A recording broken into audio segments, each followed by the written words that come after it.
Operation Sindoor ప్రభావం పాకిస్తాన్ పై ఏ విధంగా ఉందో ఇప్పుడు ఈ బ్రేకింగ్ చూస్తే మనకు అర్థమవుతోంది. ఇక పార్లమెంటులో పాకిస్తాన్ ప్రెసిడెంటే మాపై మరో యుద్ధానికి భారత్ అయితే ఏర్పాటు చేసుకుంటుంది అంటూ కూడా ఆయన భయపడుతున్నారు. పాకిస్తాన్తో యుద్ధం వద్దు, మీరు చర్చలకు ముందుకు రండి అంటూ కూడా విజ్ఞప్తి చేస్తున్న పరిస్థితిని మనం చూస్తున్నాం. పాకిస్తాన్లోని అటు పార్లమెంటులో పాకిస్తాన్ ప్రెసిడెంట్ ఎవరైతే ఉన్నారో తను ఈ విధమైన వ్యాఖ్యలు చేశారు. ఒక ప్రెసిడెంట్ ఈ విధమైన వ్యాఖ్యలు చేశారంటే ఆపరేషన్ సింధూర్తో ఎంత భయభ్రాంతులకు గురైందో పాకిస్తాన్ మనకు అర్థమవుతోంది. ఇక భయంతో వణికిపోతోంది పాకిస్తాన్. తొలిసారి పాక్ నోట శాంతి మంత్రం అయితే వినిపిస్తోంది.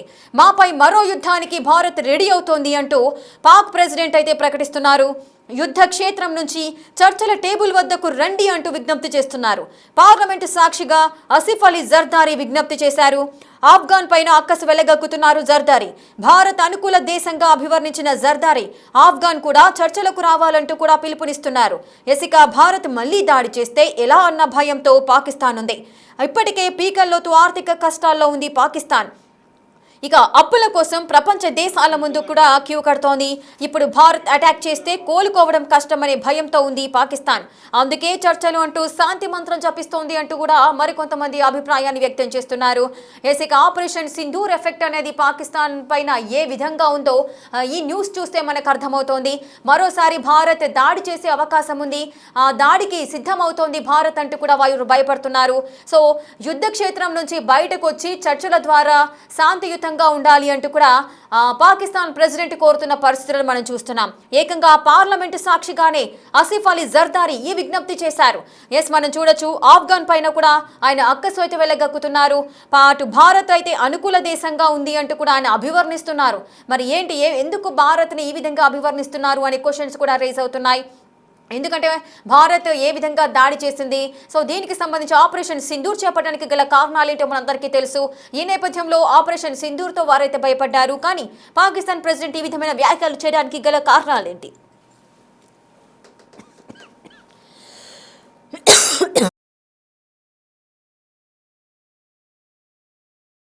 For another war.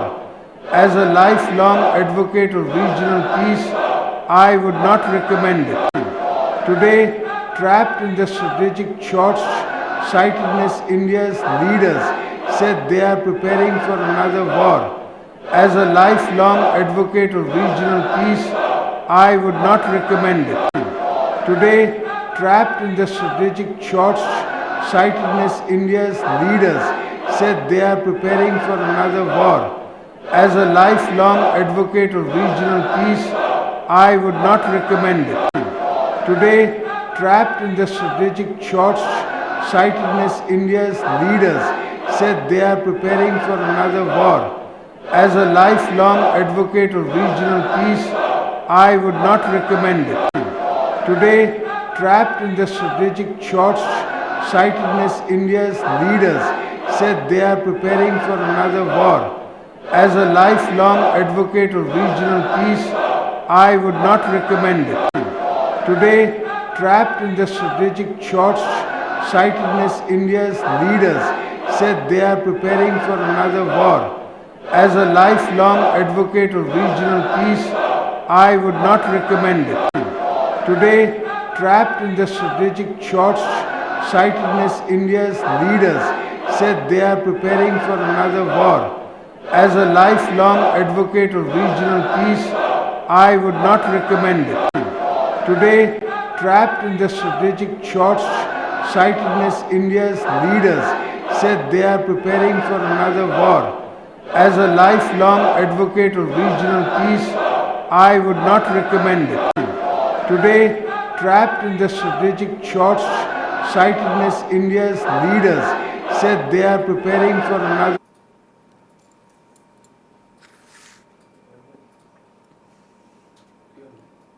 ఇక తొలిసారి పాకిస్తాన్ నోట శాంతి మంత్రం వినిపిస్తోంది.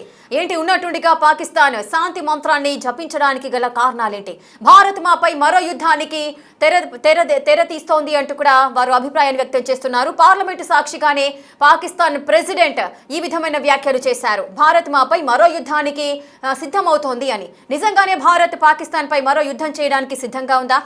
అసలు ఏం జరుగుతోంది? పాకిస్తాన్ ప్రెసిడెంట్ ఈ విధమైన వ్యాఖ్యలు పార్లమెంట్లో చేయడానికి గల కారణాలేంటి?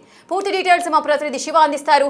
శివ, ఏం జరుగుతోంది? నిజంగానే భారత్ పాకిస్తాన్ పై మరొక యుద్ధం అనేది జరపబోతోందా? ఏమనుకోవచ్చు పాకిస్తాన్ ప్రెసిడెంట్ వ్యాఖ్యలకు సంబంధించి? ఇప్పుడు పాకిస్తాన్ గత కొంతకాలంగా కూడా అంతర్యుద్ధాన్ని ఎదుర్కొంటుంది. ఈ ఒకవైపు బలిస్ లిబరేషన్ ఆర్మీ, మరోవైపు పాకిస్తాన్ ఆఫ్ఘనిస్తాన్ కి సంబంధించిన తాలిబాన్లు ఇద్దరు కూడా రెండు వైపులా ఉక్కిరి బిక్కిరి ఆడకుండా పాకిస్తాన్ పైన దాడి చేస్తున్నారు. ఇప్పుడు దానిలో భాగంగా వారిపై దాడి చేయలేక వారి వెనుక భారత్ ఉంది అనేది ఒక నెపం అయితే పెడుతుంది. ప్రపంచం ముందు తీసుకువెళ్లేందుకు ప్రపంచం ముందు దోషిగా భారత్ చూపించే విధంగా కూడా ప్రయత్నాలు చేస్తుంది. దానిలో భాగంగా గతంలో ఏదైతే ఆపరేషన్ సింధూర్ సమయంలో బలిస్ లిబరేషన్ ఆర్మీ పశ్చిమాసియా నుంచి, పశ్చిమ దిశ నుంచి మేము మీకు సపోర్ట్ చేస్తామంటే గతంలో లేఖ రాసింది. తర్వాత ఇటు గత కొంతకాలం దశాబ్ద కాలంగా కూడా బలూచిస్తాన్ అనే ఒక దేశాన్ని మాకు స్వతంత్రంగా ప్రకటించాలంటే కూడా వారు ప్రయత్నాలు చేస్తున్నారు. దానికి సంబంధించి వారు ఒప్పుకోకపోవడంతోనే పాకిస్తాన్ ఆర్మీ పైన, పాకిస్తాన్ ప్రభుత్వం పైన వ్యతిరేకత వ్యక్తం చేస్తూ బలూచ్ లిబరేషన్ ఆర్మీ దాడులు చేస్తుంది. తర్వాత తెహ్రీక్ తాలిబాన్, వీరు కూడా సరిహద్దు వివాదం కొనసాగుతుంది పాకిస్తాన్ కు, ఆఫ్ఘనిస్తాన్ కు. ఈ నేపథ్యంలో వారు కూడా దాడులు చేస్తున్నారు. అయితే ఇప్పుడు ఈ సందర్భంలో తొలిసారి పాక్ మాత్రం శాంతి మంత్రాన్ని ఎత్తుకుంటుంది. మాపై మరో యుద్ధానికి భారత్ రెడీ అవుతుందంటూ కూడా పాక్ ప్రెసిడెంట్ ఒక ప్రకటన విడుదల చేశారు. అంటే యుద్ధ క్షేత్రం నుంచి చర్చల టేబుల్ వద్దకు రండి అంటూ కూడా పిలుపునిస్తున్నారు. ఇక పార్లమెంట్ సాక్షిగా ఇటు పాకిస్తాన్ అధ్యక్షుడు ఆసిఫ్ అలీ జర్దారీ ఒక పిలుపునిచ్చారు. ఆఫ్ఘన్ పైన అక్కసు వెలగక్కారు జర్దారీ. ఇక భారత్ అనుకూల దేశంగా జర్దారీ ఆఫ్ఘనిస్తాన్ ను అభివర్ణించారు. ఇక ఆఫ్ఘాన్ కూడా చర్చలకు రావాలని కూడా పిలుపునిస్తున్నారు. అంటే పాకిస్తాన్ పైన దాడి చేస్తున్న నేపథ్యంలో ఇటు ఆఫ్ఘనిస్తాన్ ని ఎదుర్కోలేక గతంలోనే ఆపరేషన్ సింధూర్ సమయంలోనే ఆర్థికంగా పాకిస్తాన్ కుదేలైపోయింది. వాళ్ళు దాడి చేయలేక, యుద్ధం చేయలేక కాలబేరానికి వచ్చి కార్గిల్ విరమణ ఒప్పందానికి ఒప్పుకున్నారు. కానీ ఏదో ఒక చోట భారత్ పైన దాడి చేయాలని ఏదో ఒక చోట ఉగ్రదాడికి కుట్ర చేస్తున్నారు. ఆ కుట్రలు చాలా భక్తులు చేసింది భారత ప్రభుత్వం, భారత సైన్యం. కానీ ఏదో ఒక చోట ప్రాణ నష్టం జరిగేలా కూడా వాళ్ళు దాడులు చేస్తున్నారు. దానిలో భాగంగానే ఇటు ఇటీవల రెడ్ ఫోర్ట్ వద్ద జరిగిన దాడి కానీ, ఆ తర్వాత కొన్ని ప్లాన్ చేసినప్పటికీ కూడా ఆ ప్లాన్స్ అన్ని కూడా భగ్నమయ్యాయి. అయితే ఇప్పుడు ప్రజెంట్ సిచ్యువేషన్ లో వారి దాడిని ఎదుర్కోలేక ఆఫ్ఘనిస్తాన్ చేస్తున్న దాడి కానీ, మరోవైపు బలూచ్ లిబరేషన్ ఆర్మీ చేస్తున్న దాడులు కానీ, ఈ రెండు దాడులను ఎదుర్కోలేక వారిద్దరి వెనుక భారత్ ఉంది. భారత్ మరి యుద్ధానికి సిద్ధమవుతుంది. ఏదో విధంగా మాపై దాడి చేయాలని చూస్తుంది. ప్రత్యక్షంగా కాకపోయినా పరోక్షంగా ఇతర దేశాల నుంచి మా మీద దండయాత్ర చేపిస్తున్నాయని ఈ ప్రధానంగా పాకిస్తాన్ భయపడటం. దానిలో భాగంగానే పాకిస్తాన్ పార్లమెంట్ వేదికగా జర్దారీ కొన్ని కీలక వ్యాఖ్యలు చేశారు. ఇక ఇప్పటికే బేకలతో ఆర్థిక కష్టాల్లో పాకిస్తాన్ ఉంది. అప్పుల కోసం ప్రపంచ దేశాల ముందు కీపడుతోంది. ఇప్పుడు భారత్ అటాక్ చేస్తే కోలుకోవడం కష్టమని భయంతోనే పాకిస్తాన్ ఉన్న నేపథ్యంలోనే అందుకని చర్చలకు రావాలని కూడా శాంతి మంత్రం ఎత్తుకుంటుంది. అంటే ప్రధానంగా చూసుకుంటే భారతే వెనుకుంటే ఈ రెండు దేశాలతో మాపై దాడి చేపిస్తున్నాయనేది ప్రధానంగా పాకిస్తాన్ భావిస్తుంది. దానిలో భాగంగానే ఇప్పుడు శాంతి చర్చలకు పిలుపునిస్తూ ఉన్నారు. అంటే ఒకవైపు శాంతి చర్చలు అంటూనే ఇటు పాకిస్తాన్ ఉగ్రవాదులు చొరబాట్లకు ప్రయత్నిస్తున్నారు. జమ్మూ కాశ్మీర్ కానీ, బండిపుర బోర్డర్ ఏదైతుందో అక్కడ అనంతనాగ్ జిల్లాలోను చుట్టుపక్కల ప్రాంతాల్లో వారు జమ్మూ కాశ్మీర్ లోకి పాకిస్తాన్ బోర్డర్ నుంచి రావడం, అక్కడ నుంచి ఏదో విధంగా కుట్రలు పనడం, స్లీపర్ సెల్స్ ఏర్పాటు చేసుకోవడం, ఏదో విధంగా భారత్ నష్టం చేకూర్చాలని ప్రణాళిక వైపు చేస్తూనే మన శాంతి మంత్రం ఎత్తుకుంటున్నారు. దానిలో భాగంగా ఇప్పుడు భారత్ ఇటువంటి రియాక్షన్ ఉంటుంది భారత్ నుంచి ఎదుర్కోవాల్సింది. కానీ పార్లమెంట్ వేదికగా, పాకిస్తాన్ పార్లమెంట్ వేదికగా జర్దారీ ఈ వ్యాఖ్యలు చేసిన నేపథ్యంలో ఇటు భారత ప్రభుత్వం ఏ విధంగా స్పందిస్తుందో చూడాల్సి ఉంది. కానీ భారత్ మరో యుద్ధానికి రెడీ అవుతోంది అనేది ప్రధానంగా వ్యాఖ్యలు చేసే నేపథ్యంలో కూడా ఖండించాల్సిన పరిస్థితి ఉంది. శివ, ఒకవైపేమో భారత్ మరోసారి యుద్ధానికి సిద్ధమవుతోంది అంటూ వ్యాఖ్యలు చేస్తున్నారు. మరోవైపు దాయాది దేశం పైన ఇంత అనుకూల వ్యాఖ్యలు చేయడాన్ని ఏ విధంగా చూడొచ్చు? అంటే భారత్ అనుకూల దేశం అని మరొక వైపు అంటున్నారు, మరోవైపు యుద్ధానికి సిద్ధమవుతోందని వ్యాఖ్యానిస్తున్నారు. అంటే ఈ ద్వంద్వ వైఖరిని ఏ విధంగా అర్థం చేసుకోవచ్చు? దీంట్లో ఏదైనా అంతరార్థం ఉంది అనుకోవచ్చా?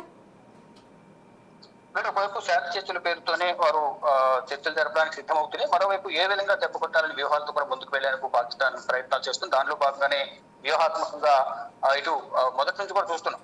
ద్వంద్వ వైఖరిని ప్రదర్శిస్తూ వంకరని వారు చూపిస్తున్నారు. ప్రతి సందర్భంలో కూడా ఏదో విధంగా దాడి చేయాలి, భారత్ పై నెబనెట్టాలి, భారత్ పైన ఏదో విధంగా అంటే ఈ బలూచ్ లిబరేషన్ ఆర్మీ కానీ, మరోవైపు తెహ్రీక్ తాలిబాన్, అది ఆఫ్ఘనిస్తాన్ సంబంధించిన తాలిబాన్లు కానీ చేసే దాడి వెనుక భారత్ ఉంది అనేది ఈ పార్లమెంట్ వేదికగా చెప్పడం ద్వారా అంటే ప్రపంచానికి తెలుస్తుంది. ప్రపంచానికి ముందు ఏదో విధంగా భారత్ ను దోషిగా నిలబెట్టాలి, ఏదో విధంగా నింద వేయాలి అనేది ప్రధానంగా భావిస్తున్నట్లుగా కూడా ఈ నిపుణులు కూడా, రక్షణ రంగ నిపుణులు కానీ, ఇటు భారత్ సంబంధించిన కేంద్ర మంత్రులకు సంబంధించి అనుచర వర్గం కానీ ప్రధానంగా దీనికి సంబంధించి అధికారులు కూడా చెప్తూ ఉన్నారు. మొత్తంగా చూసుకుంటే భారత్ ఏదో విధంగా నెపం నెట్టాలి అనేది ప్రధానంగా భావిస్తున్నారు. అంటే ఆ యుద్ధానికి సిద్ధమవుతోంది భారత్ అనేది డైరెక్ట్ గా, అంటే ఒకవైపు ఆఫ్ఘనిస్తాన్ దాడి చేస్తున్న నేపథ్యంలో దాని వెనుక భారత్ ఉంది అనేది ప్రధానంగా పాకిస్తాన్ భావిస్తాం. దానిలో భాగంగా ఈ వ్యాఖ్యలు చేసి ఉండొచ్చు అనేది కొంతమంది నిపుణులైతే అంచనా వేస్తూ ఉన్నారు. Right, thank you Shiva, thanks for the details. Right, ఇక పాకిస్తాన్ అయితే వణికిపోతోంది అని చెప్పుకోవచ్చు. ఒక పాక్ నోట తొలిసారి శాంతి మంత్రం అయితే వినిపిస్తోంది. మాపై మరో యుద్ధానికి భారత్ రెడీ అవుతోంది అంటూ కూడా పాక్ ప్రెసిడెంట్ అయితే ప్రకటించారు. యుద్ధ క్షేత్రం నుంచి చర్చల టేబుల్ వద్దకు రండి అంటూ పార్లమెంటు సాక్షిగా ఆసిఫ్ అలీ జర్దారీ విజ్ఞప్తి చేస్తున్నారు. ఆఫ్ఘన్ పైన అక్కసు వెలగక్కుతున్నారు జర్దారీ పార్లమెంటు సాక్షిగానే.